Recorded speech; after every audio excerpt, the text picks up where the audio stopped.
예, 안녕하십니까. 오늘 격국론을 강의를 하죠. 제가 한 이틀 동안 주말에 좀 바빠서 녹화를 준비를 못했습니다. 월요일이에요, 13일. 자, 오늘 3권의 1장, 론생극, 선후 분기령인데요. 이게 지금 주어가 빠졌어요. 용신에서예요. 논용신, 생극, 생하고 극하는 것도 선호가 있어서 나눈다. 뭘로 나누냐? 기령을 나눈다라는 거예요. 그래서 원령용신을 잡아야죠. 잡아야죠. 그래서 이 원령이라는 게 중요해요. 어머니 뱃속에서 뚝 떨어진 그 날보다 달이 어떤 달인가, 또 사령한 신이 무엇인가를 또 보는 게 최고 중요하죠. 그래서 원령을 찾는데 베이, 사주와 짝을 맞춰봐라. 그러면서 진실로 확실하게 매자, 각 글자마다 생하고 극하는 게 있는데 이것도 나눠야 된다. 기름을 나눠야 되는데. 그러나 동차 생극이라는 것이다. 그런데 이것은 선후지간이 있다. 나눠서 기름을 나눠보면 더욱 담력, 명을 논함에 있어서 오감이 있을 것이다 라고 했어요. 그래서 제가 하나 역자조를 해놨죠. 이것에서는 사주 자체를 보고 결정하는 것이다. 즉 선이란 연월에 투출하고요, 후는 시에 있는 것이에요. 투출한 것이다 라고 해서 첫 번째 정관격을 가지고 설명을 드렸어요. 한 단원 가지고 끝냈고요. 두 번째가 이제 인수격을 가지고 탐재대입이 되나 선호가 다르다라고 하면서 인수격과 그 다음에 식신격을 가지고 등급을 하나 했습니다. 이렇게 해서 식신을 했고요. 세 번째가 이제 칠살격을 가지고 설명을 드렸어요. 칠살은요, 흉살이니까 그것도 재에서 쓰는 게 낫다. 그러면 또 재성이 도와준다라고 했어요. 그럴 때는 아마 일주가 강하기 때문에 그렇지, 일주가 용신을 도울 수는 없죠. 그래서 일단 우선은 칠살은 제하고 봐라 라는 거예요. 자, 그리고 이제 오늘이 이제 이거 여타 차례예요. 이와 같은 종류를 가지고 설명을 하시는 거예요. 다시 인수격이 나와요. 그래서 병생 갑인월에 연의 계가 있고요, 시에 무토가 있다. 이건 좋은 거예요. 관능생임, 그리고 불파무, 무토를 두려워하지 않는다라는 거예요. 무토가 능히 설신하고 있어요. 부득월, 간목이 넘어가서 무게와 합이 될 수 없다. 대기직격이다라고 했어요. 그래서 제가 이렇게 만들어 봤습니다. 이렇게 만들어 놨는데 사실은 설하고도 만들어 놨어요. 그런데 이 격은 좋다고 그래요. 일식으로서 수생목, 목생화, 화생토 해서요, 인수격이 좋다. 그러나 두 번째는 이거는 인수격이긴 한데도 무게 합이 되죠.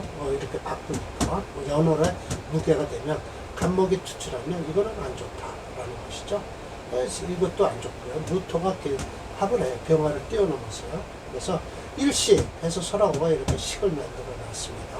그래서 2식, 3식까지 만들어 놨어요. 그러면서 일식은 간목이 가운데 껴서 열어놨기 때문에 무게합, 불능합인데 가뜩 그 성격이 됐다. 근데 2식과 3식은 무게가 합이 돼서 간목이 아니면 소능격이 되질 않는다. 격이 파격이다라고 했어요.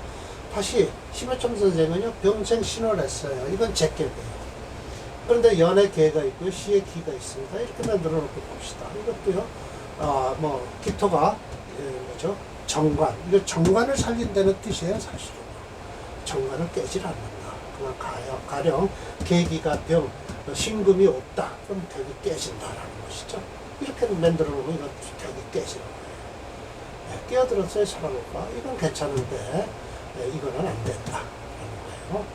또 심해점 선생이요, 신생신호래요. 이거는 럭곡격이죠. 그래서 연임 월무예요. 시상병화예요. 그러면 이거 병화를 용신을 쓰겠다는 거예요.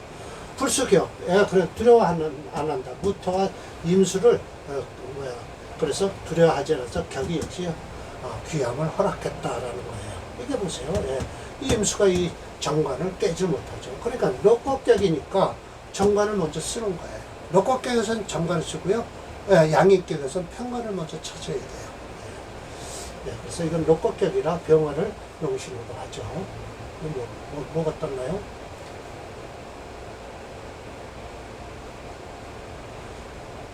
그러면 그래서 이렇게 이 설화가 또 깨어났네.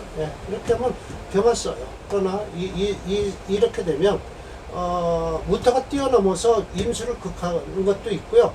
무토 재시면 상관병렬, 상관도 여기 있잖아요.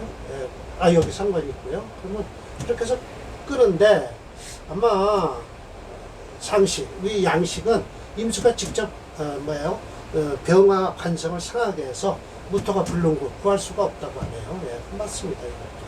이것도 임수가 먼저 극을 해요. 정관을요, 상관이요. 그래서 여차지류가 불가송수다. 이건 결어예요. 심해천 선생이 말씀하신 거예요. 여차지류는 수없이 많다. 그 중에 기중이 나타나는데 마치 난 어려운 거 같긴 하지만 치유 갑자기 깨달음이 있으니 그러므로 자세하게 그 까닭을 생각해 보면 그 이치는 심히 확연히 드러날 것이다. 특별히 난이 천이라고 해서 천자 도이다라고 해서 쉽게 여기는 것도 어렵게 이해하면 안 된다는 거예요. 어렵게 이해할 뿐이다. 쉬운 것도 왜 어렵게 생각하냐. 쉽게 가라라는 것이죠. 그래서 오늘 이 밑에 설하고가 뭐라고 막 써놨는데 더 이상 이건 안 하겠습니다. 건룡황제 조까지 갖고 왔어요. 고정황제요. 이것까지 갖고 왔는데 더 이상 안 하겠습니다. 그리고 자평진전 3권으로 넘어가서요. 2장 그래서 논성진 무관격곡이라고 해서 이 성진이 뭘까요? 신살이에요. 신살, 별자리요. 신살. 무관하다. 격곡과는 절대 무관하다라는 것이죠. 그래서 이 정의를 여기 2장을 또 공부를 해서 다음 강의를 준비하겠습니다. 오늘 강의 여기로 마치겠습니다.